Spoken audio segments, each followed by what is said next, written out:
"Sweetheart, meet the new owner of your apartment," the fiancé announced. And his mother barreled into the condo, lugging suitcases. "I'm taking your bedroom so you can toss all your junk out right now," the future mother-in-law spat, throwing her coat in my face. That's when I smiled and calmly said, "But first I'd like to ask you to like and subscribe to the channel. Thank you and enjoy the listening."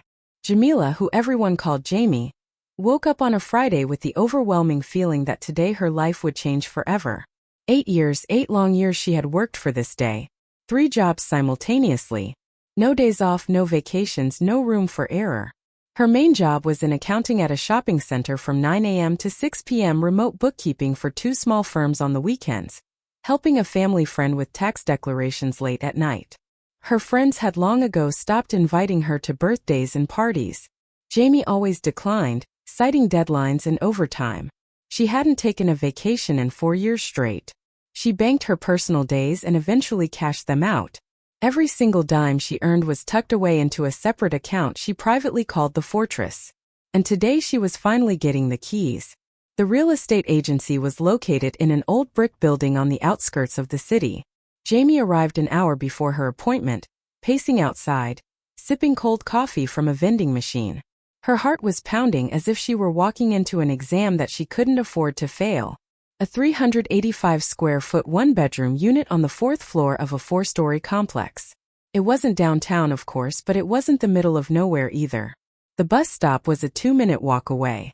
It was a 30-minute drive to work. The building had been recently renovated with new plumbing and double-paned windows. $62,000 firm. Jamie paid the entire amount up front. The sellers were surprised. No mortgage. The real estate agent, a young woman in a sharp suit, handed her a bundle of keys and smiled. "Congratulations on the purchase, Jamie. You are now a homeowner." Jamie took the keys. Her fingers trembled. The metal was warm from the touch of a stranger's hand, but a second later, it became her metal, her warmth, her life. "Thank you," she breathed out. The documents were signed quickly. The certificate of ownership was promised to arrive in a week, but Jamie got the receipt immediately. She folded the paper into quarters, tucked it into the inside pocket of her purse, and walked outside. The sun was blinding, and the wind whipped through her hair. Jamie stopped in the middle of the sidewalk, covered her face with her hands and burst into tears. Passers-by gave her a wide berth. Someone glanced at her in confusion, but she couldn't stop. 8 years, 3,000 days without a break, without rest, without room for error, and now freedom. The apartment greeted her with the scent of fresh paint and emptiness, bare walls, slightly scuffed hardwood floors, an old radiator under the window. Jamie walked through the room, then peeked into the kitchen. It was tiny, maybe 80 square feet, but the stove was new and built in. The bathroom was combined and the cast iron tub was deep. Jamie turned on the water, listening to the sound. Everything worked and everything was hers. She sat on the windowsill, hugged her knees, and simply gazed out the window. The view was of the neighboring building and the playground down below. Nothing special, but it was her view from her window in her apartment. On Saturday, Jamie started hauling her belongings. She rented a small moving truck and loaded boxes of clothes, dishes, and books. She had almost no furniture, having lived minimally in her rented room. But now she could buy everything herself. Jamie made a list. A sofa, a dining table, 2 chairs, a wardrobe, and shelves. She brought her old refrigerator from her previous place. The landlady had given it to her for free just to get rid of it. She wandered through the furniture store for about 2 hours. Consultants eagerly pushed leather sectionals and sleeper sofas, but Jamie chose a simple gray sofa on slender legs and bought it on a 1-year installment plan. It was the first time in her life she allowed herself to take on debt. The salesperson processed the paperwork and rattled on about discounts while Jamie nodded, barely listening. The sofa was promised to be delivered on Wednesday. She found the table and chairs on a classified website. A young couple was selling them after moving. Jamie drove over to look. The table was wood, the surface slightly scratched but sturdy. The chairs were plush with blue upholstery. She haggled reluctantly but got $50 knocked off the price. They delivered the set that same day. Jamie washed, scrubbed, and hung curtains. By Sunday evening, the apartment finally looked like a home. It was modest, yes, but cozy. On the kitchen table stood a new ceramic mug, white with a gold rim. Jamie had bought it at a housewares store on the way home simply because she wanted it. She used to drink from plastic cups or old chipped ones. Now she could afford beautiful dishes. On Monday evening she called her friend Simone. "Come over for a housewarming party." "Seriously?" Simone shrieked into the phone. "Jamie, you did it. I'm getting on the subway right now. I'll be there in half an hour." Simone burst in with a bottle of wine and a bouquet of daisies. They sat on the new sofa, ate pizza from the box, and drank wine from those very mugs with the gold rims. "You are a hero," Simone said, looking around the apartment. 8 years busting your butt, not living, just surviving. And now you have your own place. I couldn't do that. "Yes, you could," Jamie countered. "You just have to want it badly enough." "I want it, but not that badly." Simone shook her head. "I wouldn't have the patience. You saved money on everything, even makeup and clothes." Jamie shrugged. It was true. For the last 8 years she'd bought clothes on sale, ate all her meals at home, and brewed her own coffee instead of buying it from a shop. Her colleagues wondered how she managed to look decent on her salary, but Jamie simply accounted for every cent. "But now it's mine," she said. "No one can kick me out, raise the rent, or say we're selling the apartment, move out. You understand? This is my fortress." Simone clinked her mug against Jamie's. "To your fortress and to finally starting to live instead of just working." Jamie smiled, but deep down she knew she would keep working. The sofa payments were due. Utility bills arrived reliably, and there was almost no money left in the account. But it was different now. She wasn't working for a dream, but to maintain what she already had. And that was a huge difference. She met Darnell 2 months later on a Friday evening at the grocery store near her apartment. Jamie's cart was full. She was stocking up for the week and struggled to push it to the checkout. The bags cut into her legs and her back ached. She nearly tripped on the way out. And then a man appeared beside her. "Allow me to help." Jamie looked up. He had a kind face, dark hair with a touch of gray, and a neat beard. He was dressed simply in jeans and a jacket. Nothing flashy. "Thanks, but I've got it," she replied out of habit. "I can see that, but why strain yourself? I'm going that way anyway." She wanted to refuse, but the bags really were pulling on her arms. She nodded. He took the 2 heaviest ones and they started walking.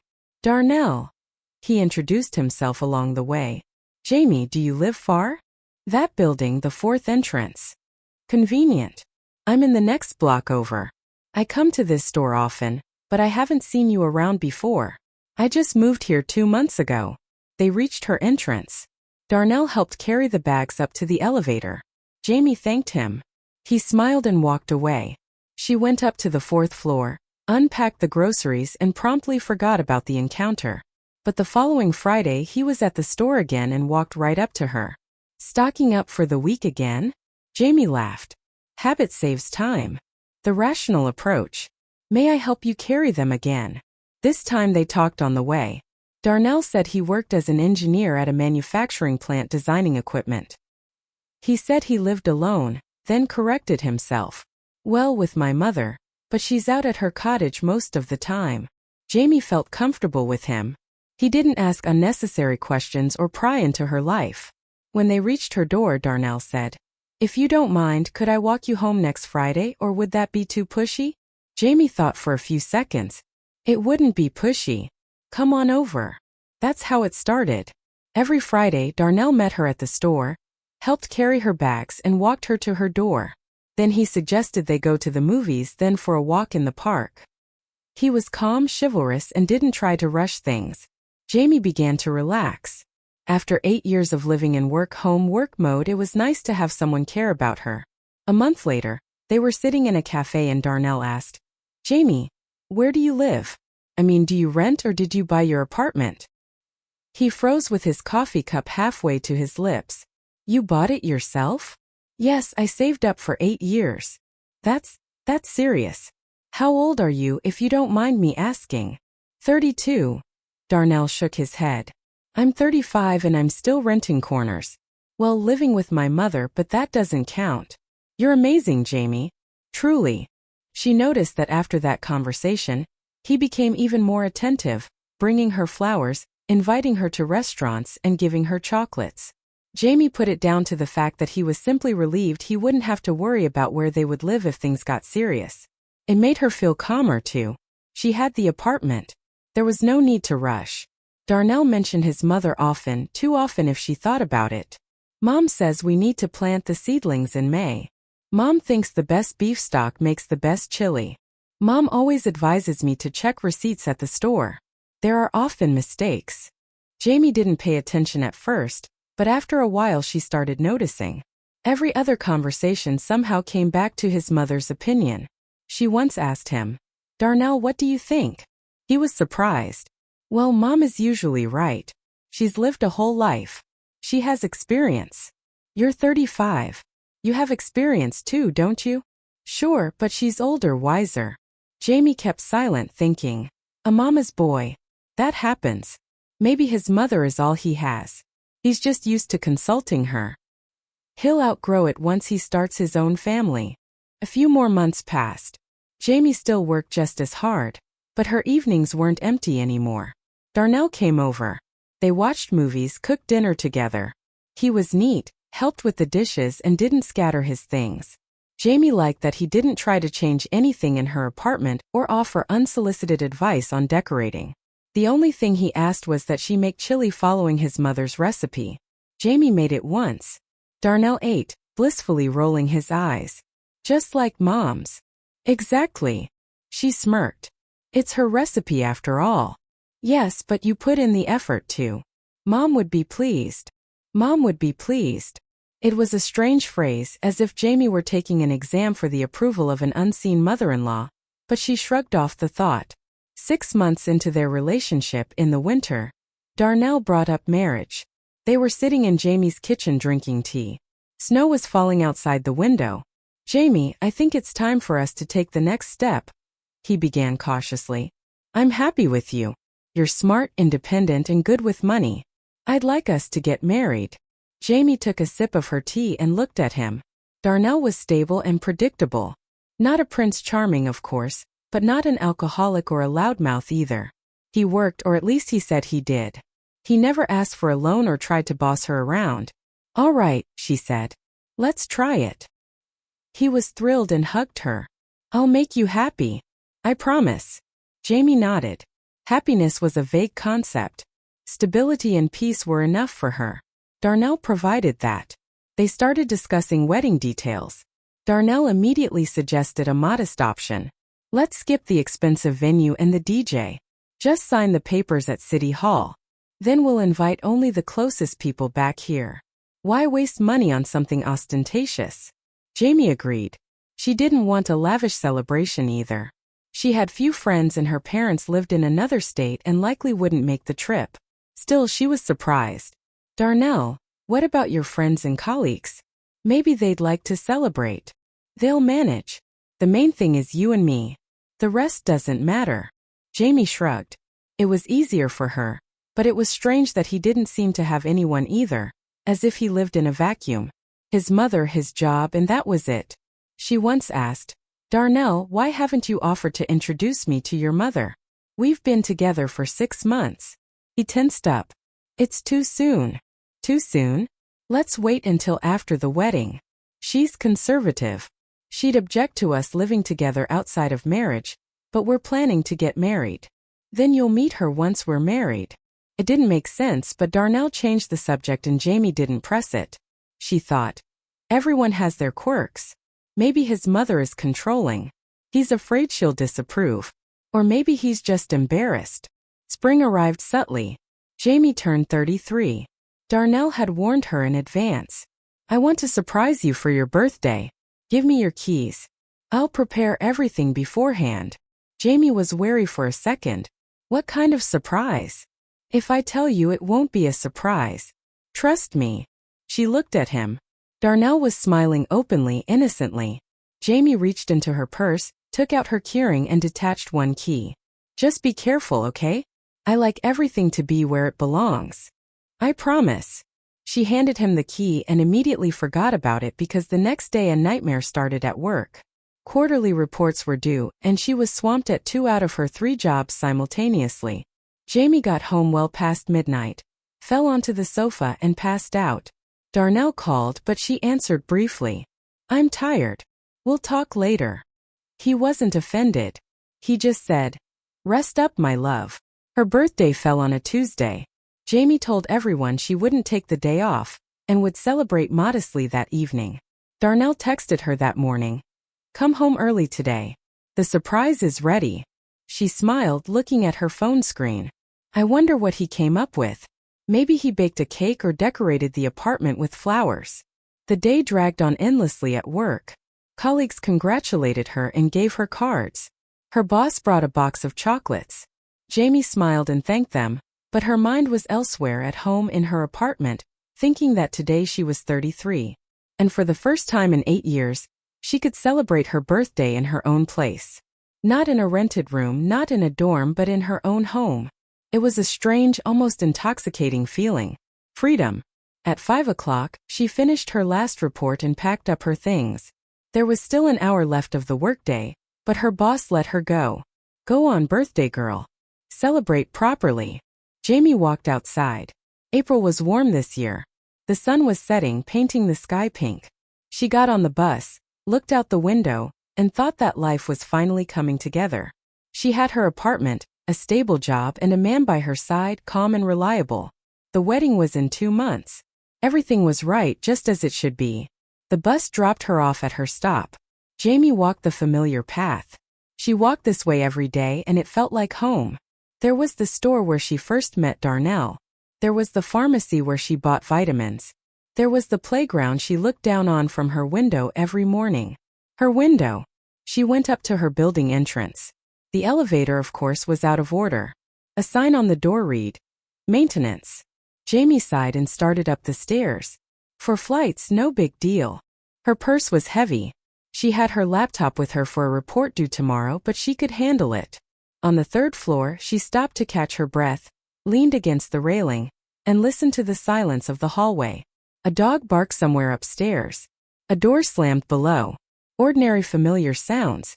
She reached the 4th floor, walked down the hall to her door, pulled her keys from her pocket, and noticed a bright light under the door, as if every lamp in the apartment was on. Jamie smiled. Darnell was here. The surprise was ready. She put the key in the lock, turned it, pushed the door open, and froze on the threshold. The first thing she smelled was a foreign scent. Sharp, sweet, old-fashioned perfume, the cheap kind women wore in the 90s. Jamie never wore perfume like that, and neither did Darnell. She took a step forward slowly and saw them. In the entryway, there were a pair of strange slippers, worn-out house shoes with a fur trim. The fur yellowed and frayed. A dark blue worn coat with a shabby mink collar hung on the rack. Under the coat rack was a large old faux leather travel bag, covered in scratches and scuffs. Jamie stood in the doorway, motionless, staring at these items, and unable to understand where they came from. Darnell's voice, cheerful and excited, drifted from the living room, and another voice, a woman's, low and gravelly. Jamie slowly took off her jacket. Her hands moved automatically on their own. She hung her jacket on the rack next to the strange coat. Her fingers brushed the strange fabric, and Jamie pulled her hand back as if she'd been burned. Her heart pounded faster and faster. She was standing in the hallway of her apartment, the apartment she bought with her own money, for which she had worked 8 years, and she couldn't understand what was happening. Laughter came from the room, loud, booming, a woman's laugh. Jamie took a step, then another. Slowly, as if walking through a minefield, she moved down the hall. Every step echoed in her temples. She stopped at the living room door, put her hand on the knob. Something cold and heavy clenched inside her. A dreadful premonition. She pushed the door open, and what she saw changed everything. A large woman in her 60s was sprawled out on her sofa, the one she'd bought on installments. Her feet, clad in thick wool socks, were propped up on the coffee table. A soap opera was blaring loudly on the TV. The sound assaulted her ears. Her mug, the white one with the gold rim, the one Jamie had bought the day she moved in and saved for special occasions, was on the table. It held tea, and next to it was a plate of cookies, Jamie's cookies, which she had bought 2 days ago. Darnell was sitting nearby in a chair pulled up next to the sofa, talking about something. He jumped up when he saw Jamie. His face was beaming. "Ah, Jamie, finally. Jamie stood in the doorway, unmoving, staring at the woman drinking from her mug. At Darnell, who was smiling as if everything were fine. And at her sofa occupied by a stranger. Darnell stepped toward her, put his arm around her shoulders, and turned her to face the sofa. His voice rang with pride. "Meet my mom, Brenda Pierce." He paused. His smile grew wider. "Sweetheart, meet the new owner of your apartment." Silence. Jamie stared at him unblinking. Her brain refused to process what she just heard. The new owner of her apartment, the one she'd worked 8 years for. What? She breathed out. Darnell laughed light-heartedly, carelessly. "Well, Mom is going to live here now. All of us together. She'll be the head of the household. You're at work all day anyway. It's more convenient, right?" Brenda Pierce nodded graciously without getting up. She looked Jamie up and down and drawled, "It's fine, girl.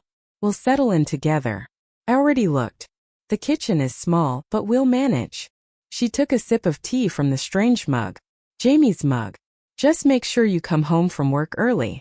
Dinner needs to be cooked. I can't stand at the stove at my age. My blood pressure acts up. Darnell already showed me where everything is." She set the mug down on the table, clicking her tongue. "You've set yourself up nicely, I must say. The condo is small, but it'll do for us. I'm taking this room. You and Darnell can sleep in the kitchen or the hallway. Decide for yourselves." Jamie just stood there. Something cold and heavy slowly began to turn inside her. A rage so icy that her skin felt numb. Darnell was still smiling, but his smile started to fade because Jamie was silent. And her silence felt wrong. "Jamie, why are you just standing there?" He tugged on her arm. "Come say hello to Mom. She's been waiting to meet you." Jamie slowly lowered her gaze to his hand to the fingers squeezing her wrist. Then she looked up at him. Darnell let go abruptly as if he'd been burned because there was nothing human in that look, only ice. Jamie took a step into the room, slowly took the purse off her shoulder, set it on the floor by the door and stood straight. "Darnell," she said. Her voice was level calm. "Explain to me what is happening here." "Well, it's a surprise." He threw his hands up. "I wanted to introduce you to Mom before the wedding and settle the housing issue at the same time. See, it'll be easier for you, right? We'll move in with you. We won't have to rent anything separately. We'll save money on rent." "You'll move in with me?" Jamie repeated. "Yeah, you have your own place after all. And Mom and I, well, we need somewhere to live." Jamie leaned her shoulder against the door frame, crossed her arms over her chest, and looked at Darnell. Something in her gaze made him falter. "Darnell," she said, "where were you living before this?" "Well, Mom had an apartment, a nice 2-bedroom downtown." He stammered, looking away. Brenda Pierce set the mug on the table, snorting irritably. "We sold it, of course, 3 months ago. For good money, too. We got $300,000 net." Jamie nodded slowly. Everything inside her was clenching into an icy knot, but her face remained impassive. "300,000, she repeated. "And where is that money?" "Well, we spent it." Darnell scratched the back of his head. "We helped my brother with his renovations and bought him furniture. He has a family, 2 kids. They needed it more. And Mom and I are young, healthy. We can find a place easily." "You are not young," Jamie said. "You are 35, Darnell." "Well, I mean, we're not old. We don't necessarily need our own place. We can live here for a while. You have enough room, don't you?" Jamie closed her eyes and counted to 10. The picture came together with frightening clarity. They sold the apartment, gave the $300,000 to the brother. Darnell was probably hoping to get his brother's apartment back eventually, or somehow inherit it. In the meantime, they would move in with her, rush the wedding, and the apartment would become joint property. Plus, the mother would be dependent on her forever. Beautifully planned, almost genius. She opened her eyes and looked at Brenda Pierce. "Are you aware that this apartment is in my name?" "So what?" Brenda Pierce shrugged her thick shoulders. "Once you get married, it'll be communal property anyway. It's the law. Darnell is a good boy, a hard worker. You won't regret it." "A hard worker," Jamie repeated. She slowly turned her gaze to Darnell. "Darnell, are you working right now?" Silence, long and awkward. Darnell looked away, staring at the floor. "Darnell," Jamie repeated. "I asked you a question." Well, I'm in the process of looking. He spoke quickly, stammering. I quit my job temporarily. I wanted to find something better. The salary was too low, you know. I decided to look at my options. When did you quit? 3 months ago. He blurted out in a near whisper. Jamie smirked bitterly, maliciously. 3 months, exactly when they sold the apartment. Everything matched up. Everything, damn it, matched up perfectly. They sold their home. Darnell quit his job. They blew the money on his brother, probably with a promise that he'd repay them later. And they decided to live off her apartment, her hard work. They didn't even ask. They just took the key and brought his mother over as if it were a given. I see, Jamie said. Brenda Pierce snorted. Good that you see. Now hurry up and get dinner ready. Darnell and I are hungry.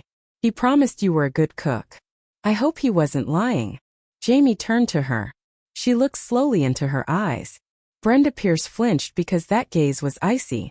The tea is a bit weak, by the way, Brenda Pierce added. But her voice sounded uncertain now. Darnell, show her where the stronger tea bags are. Just a minute, Mom. Darnell took a step toward the kitchen. Jamie stopped him with one word. Stop. He froze. Listen up, Jamie said. Her voice was quiet, calm, and terrifying. You have 20 minutes. 20 minutes to pack your things and get out of here. After that, I'm calling the police. Darnell's eyes widened. What? Jamie, what are you talking about? He tried to laugh. It didn't work. Police? We're getting married. This is my mother. She has nowhere to go. You should have thought about that before selling your apartment. Brenda Pierce jumped off the sofa. Her face turned purple. What do you think you're doing, girl? Darnell and I already decided everything. You should be grateful such a man is marrying you. He agreed to it. Not every woman your age can find a man. Jamie stepped into the room, took her mug off the table, wiped it with a napkin and put it back.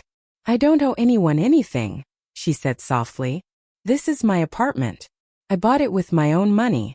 I worked 8 years to save up for it. And you sold your place, quit your job, and decided to live off me. She took her phone out of her pocket and unlocked the screen. 19 minutes. The clock is ticking. Darnell lunged for her, grabbing her arm. Jamie, wait. Let's discuss this calmly. We love each other. Let go, Jamie said. Her voice was so icy that he immediately let go, stepping back. You love my apartment, Jamie continued. Not me. There's a fundamental difference. That's not true. I really. Then why did you lie to me about your job? Why didn't you tell me you sold your mother's apartment? Why did you bring her here without my permission? He was silent, opening and closing his mouth, unable to find the words. Brenda Pierce snatched her coat off the rack and pulled it on. Her hands were shaking with rage. Let's go, Darnell. We won't humiliate ourselves in front of this owner of the apartment. You can call me that, Jamie replied. They took a long time to pack, about 25 minutes. Jamie stood by the door, watching their every move. Brenda Pierce tried to stuff kitchen towels into her bag. Jamie silently took them back. These are my towels, Brenda Pierce shrieked. These are my towels in my apartment, Jamie corrected. Darnell rushed around the room, gathering his things. Only now did Jamie notice 2 pairs of house slippers on the windowsill. In the bathroom hung strange towels. In the closet there were unfamiliar clothes on hangers. In the refrigerator there were groceries she hadn't bought. They had intended to settle in seriously forever. When they finally left, Jamie locked the door with every lock, leaned her back against it, and slowly slid to the floor. Her hands were shaking and her legs gave out. Inside, rage mixed with relief was bubbling. She took out her phone, opened Simone's contact and started dialing. The wedding is off. I'll tell you everything when you get here. Her fingers were shaking so badly she had to try 3 times. A minute later, Simone answered. I'm coming over. Hang tight. Jamie got up off the floor, walked into the kitchen, put the kettle on, sat at the table and buried her head in her hands. God, how tired she was, how fed up. She'd worked her tail off for 8 years to buy an apartment. And the very first man she let into her life tried to use her. He didn't love her or value her. He just saw easy prey. The kettle boiled. Jamie brewed tea, poured it into that same mug with the gold rim, and drank it slowly, burning herself. Darnell hadn't called. She almost expected him to start calling, begging. But the phone was silent. Maybe he still didn't believe she was serious. Or maybe he was discussing Plan B with his mother. Simone arrived 40 minutes later, bursting in with a bag where bottles clinked. "Tell me everything in order." Jamie told the story briefly without excessive emotion. Simone listened, her face hardening. "Scumbags," she breathed out. "Just absolute dirtbags. And you kicked them out." "I kicked them out." "Good for you." "I would have hit them, especially his mother." "How dare she say that?" "The new owner." "My hands would have been itching." Jamie smirked. Her hands had been itching too, but she held back. A scandal was perhaps what they were waiting for. A hysterical scene, screaming tears. But Jamie had been calm, ice-cold calm, and that had scared them more than any yelling. They drank the wine. Simone stayed the night. They slept together on the sofa just like in college. In the morning, Simone left for work. Jamie called her main job and took a sick day, lying that she was ill. She truly felt awful. Her head was splitting and she felt nauseous. She called a locksmith. He arrived in an hour and looked at the door, changing the whole thing.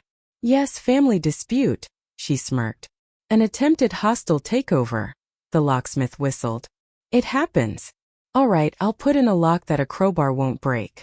"It'll be expensive though." "How much?" He named a price. Jamie nodded. She had the money. Her emergency fund. It seemed the emergency had arrived. The locksmith worked for 2 hours. He installed a new high-security lock and checked it several times. Jamie paid him. "Keep safe," he said as he left. "And if anything happens, don't let anyone in until you're sure they're friends." She nodded, closed the door with the new lock, turned the key 3 times, sat on the sofa and hugged her knees. Silence, emptiness, a strange relief. As if she had taken off a heavy backpack after a long hike. Darnell showed up the next day. He didn't call ahead. He just came. Jamie heard him trying to open the door with his key. The metal scraped. The lock held fast. Darnell rattled the handle again, then knocked. "Jamie, open up." She went to the door, stood next to it and didn't answer. "Jamie, I know you're home. Let's talk." Silence. "Jamie, please forgive me. I was an idiot." "I know, but we can fix everything." Jamie leaned her forehead against the door. She listened to him speak. His voice was cracked, almost pathetic. "I wonder if his mother is standing next to him, or did he come alone, hoping it would be easier for Jamie to forgive him without her?" "Jamie, please open up. I truly have nowhere to go. Mom and I are at a motel, but the money will only last 2 days. I'll find a job. I swear I'll give everything back. I'll fix everything." Jamie took her phone, opened her notes and wrote, "Darnell, leave. If you don't leave, I'm calling the police." She took a photo of the note and sent it to him via text. Silence on the other side of the door, then the sound of footsteps. He was gone. Jamie went back to the sofa, sat down and stared at the ceiling. She felt empty inside. No anger, no pity, just exhaustion. Darnell texted all evening. The messages came one after another. "Jamie, forgive me. I know I was wrong. Mom made me do it. I didn't want to. Give me a chance to make things right. I love you. We can start over. I'll get a job. I'll rent a place. Everything will be honest. Jamie, at least answer me. Don't be silent. You're cruel. I didn't think you were like this. Everyone told me you were cold. I didn't believe them. I was wrong. Mom is crying. She's 60 years old. Do you understand? She needs a roof over her head." Jamie read them, surprised at how quickly love had turned into accusation. First apologies, then manipulation, then threats. A classic pattern. She blocked his number, deleted all the messages, closed her phone and put it on the table. The next day, she ordered a small engraved metal plaque for her door online. Property of J. Holloway. Delivery in 1 week. Jamie paid and confirmed the address.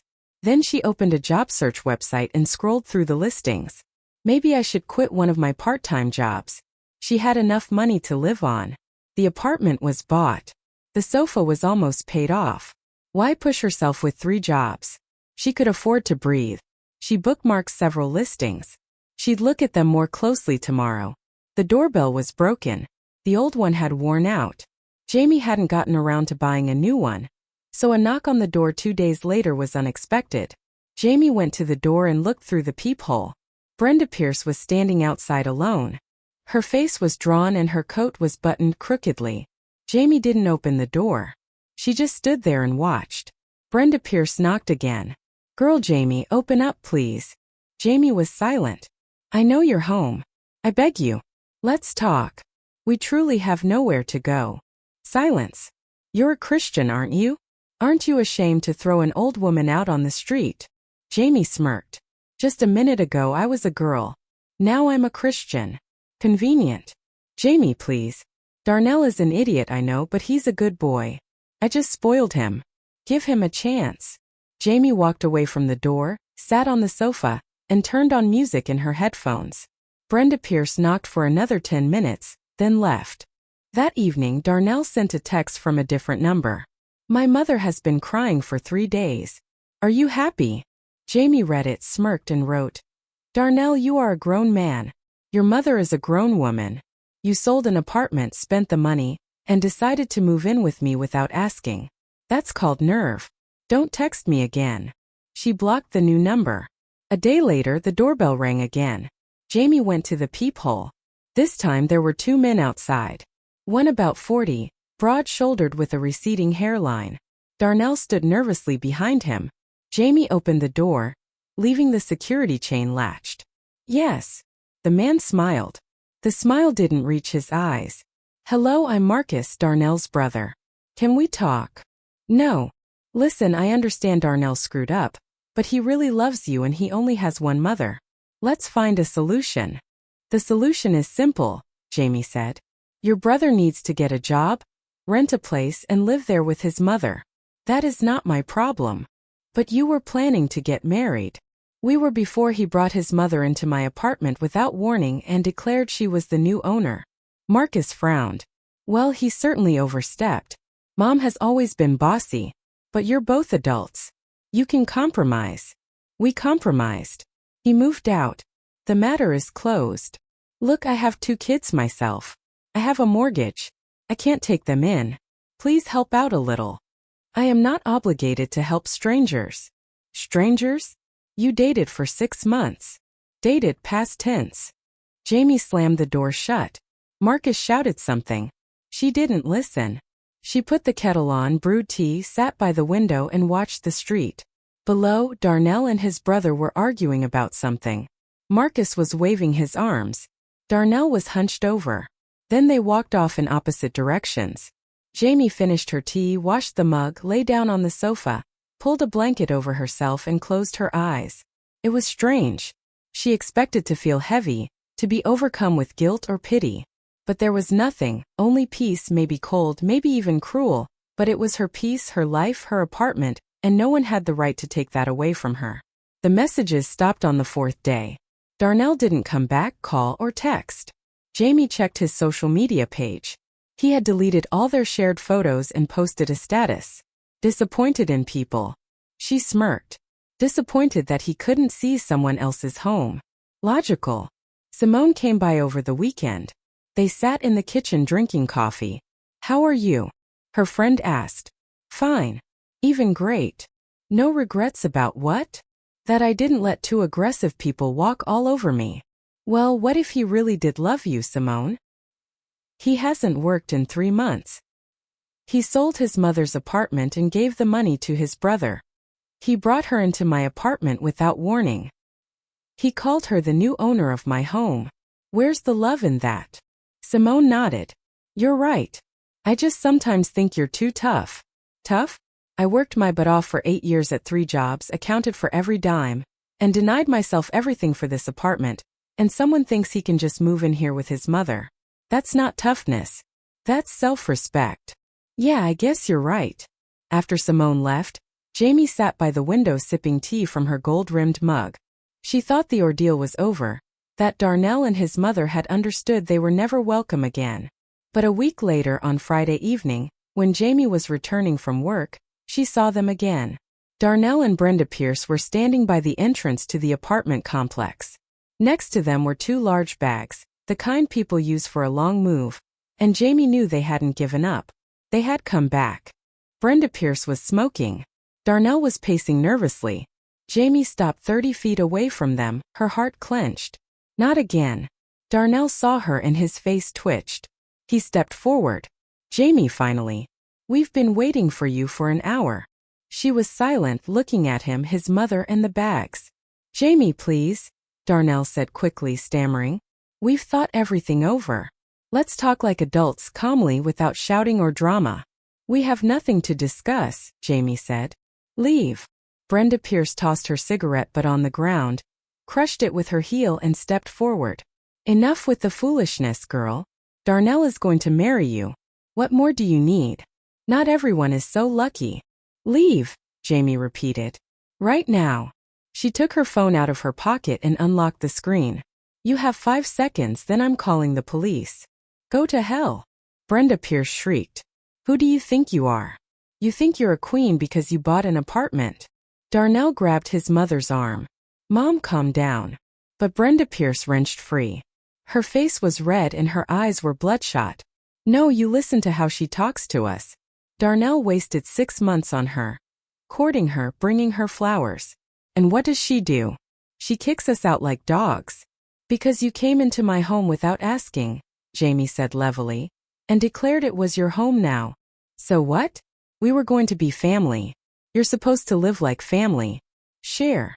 I am not going to share something I worked 8 years for.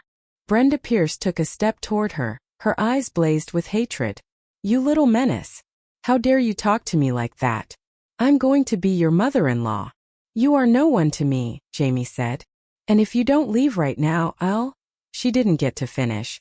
Brenda Pierce suddenly stepped forward, drew back her hand, and slapped Jamie across the face, open-handed with all her strength. The sound of the slap echoed across the courtyard. Jamie staggered.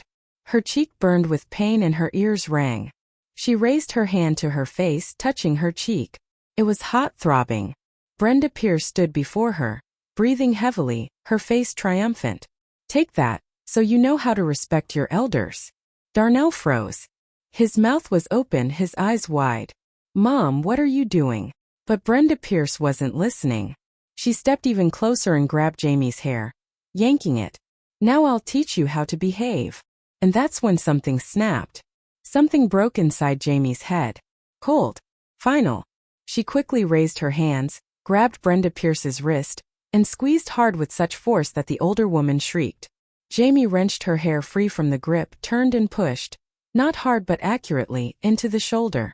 Brenda Pierce stumbled backward, tripped over her bag and fell heavily, collapsing onto the pavement.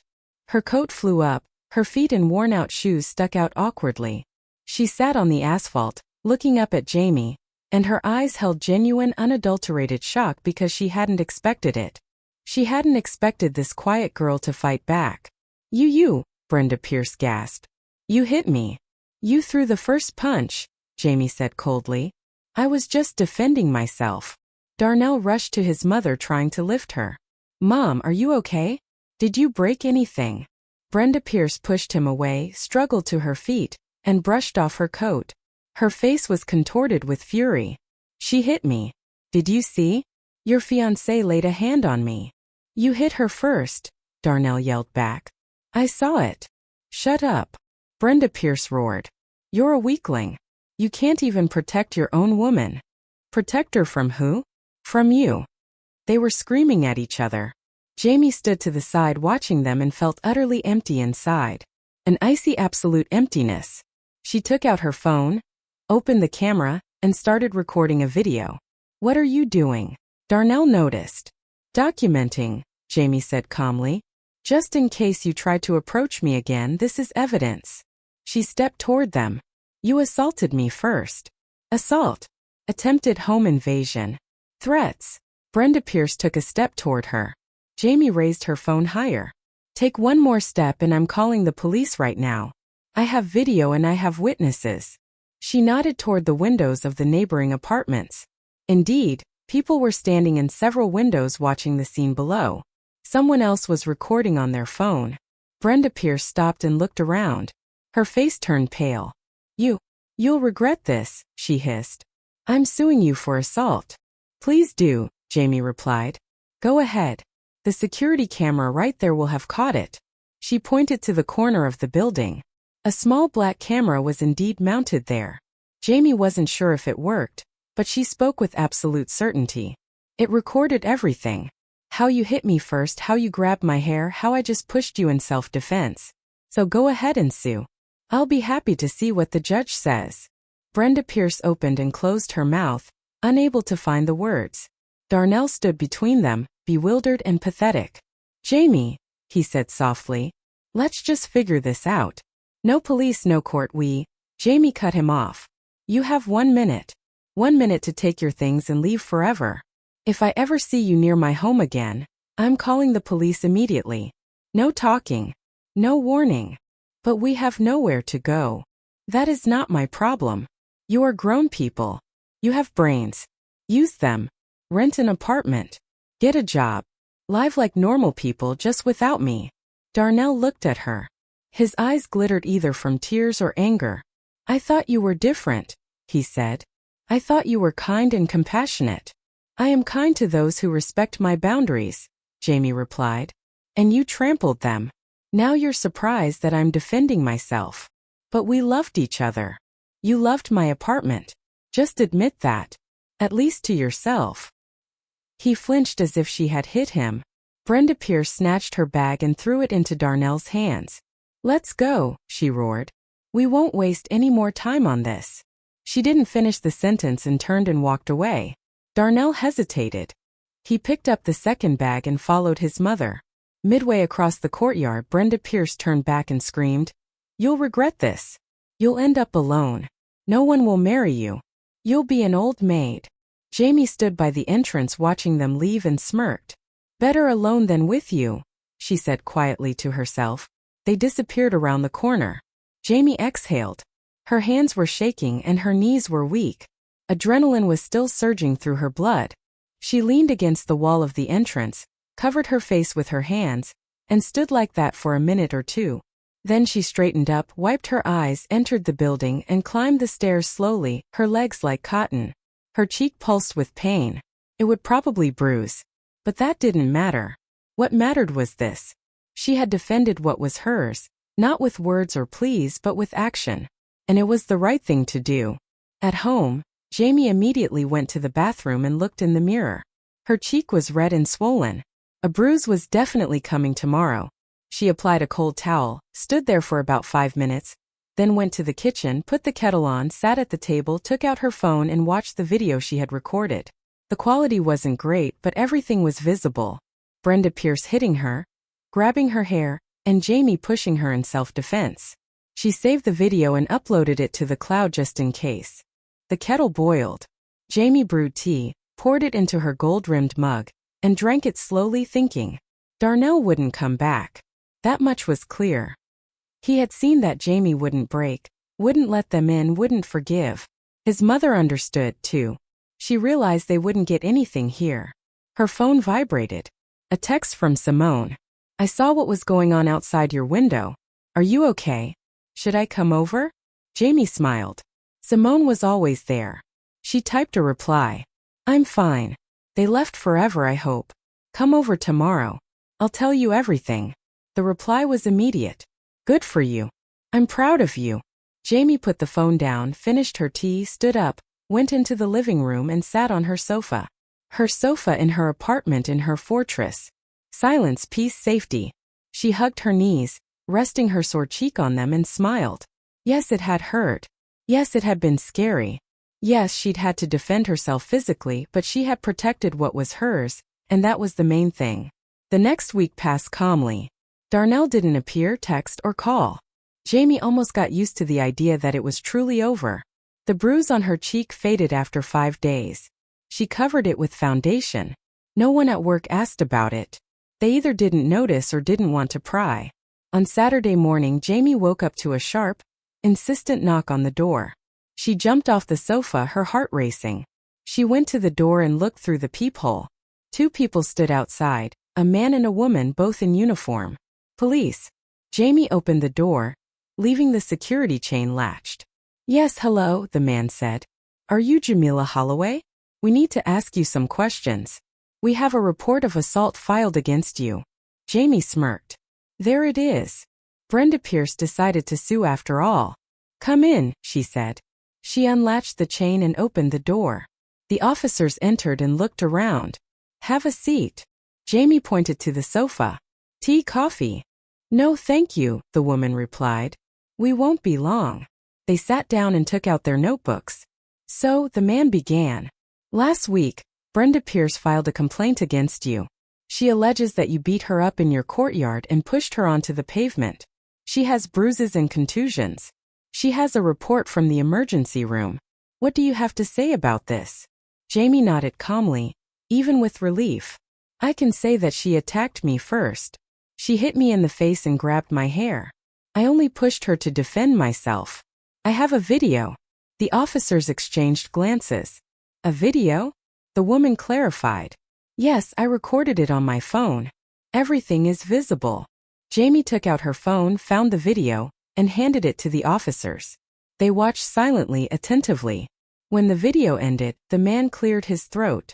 So, she did hit you first, is that right? And grabbed your hair. Yes. And you just pushed her away. Exactly. The woman wrote something in her notebook. Why did she come to you in the first place? What was her reason? Jamie sighed and began to tell the story briefly, factually, about Darnell, their relationship, how he brought his mother on her birthday, and called her the new owner of the apartment, about how they had sold their home, given the money to his brother, and intended to sponge off her.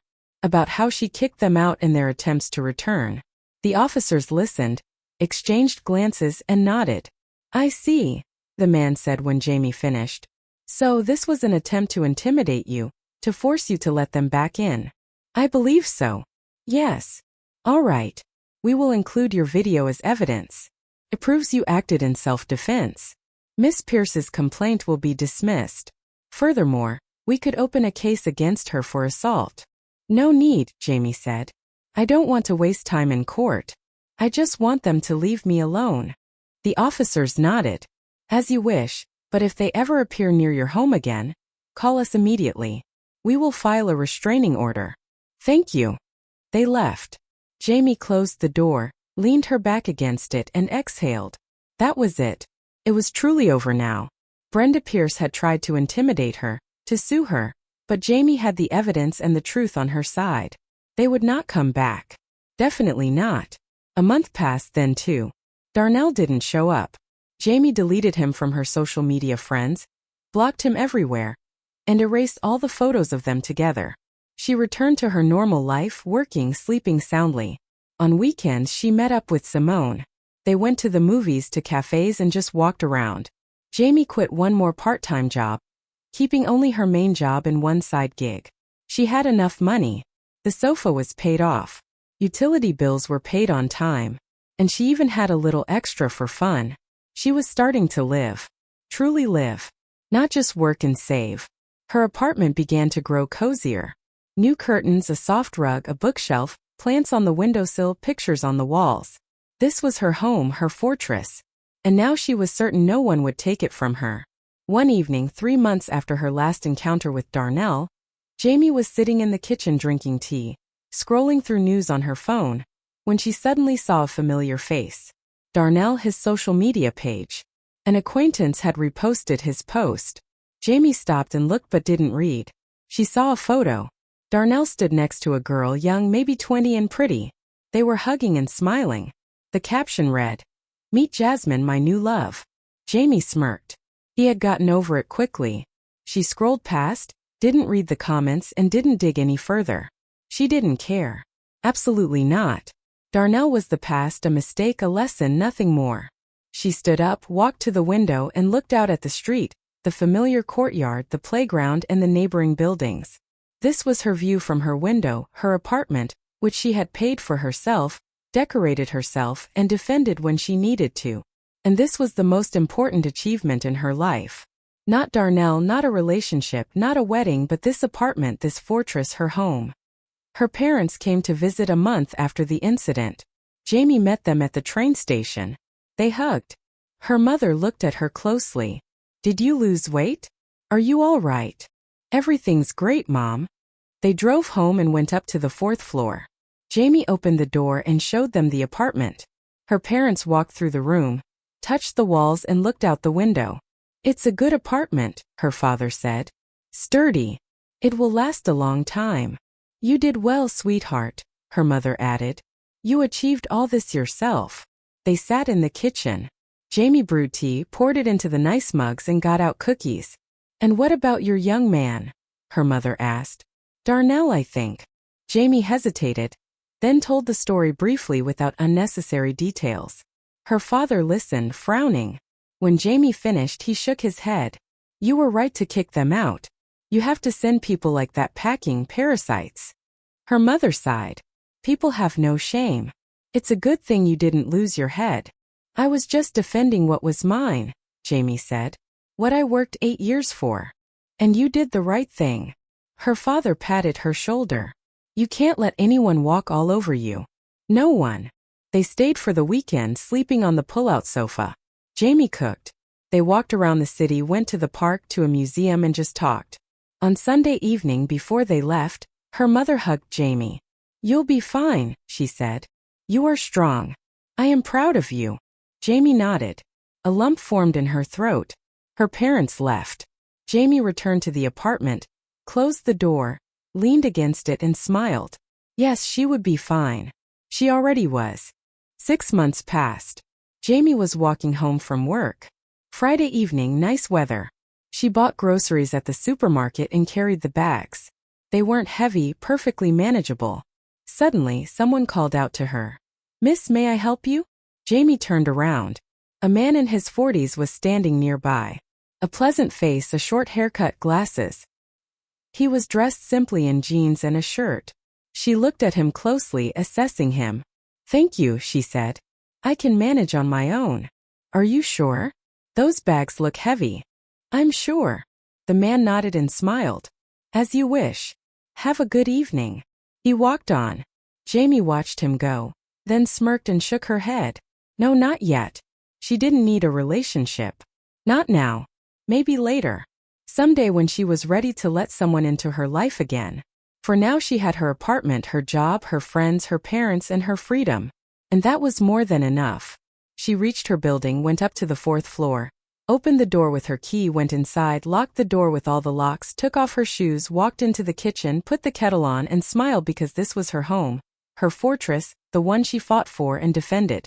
And no one would ever tell her again that someone else was the new owner here. There was only one owner, her. A year passed.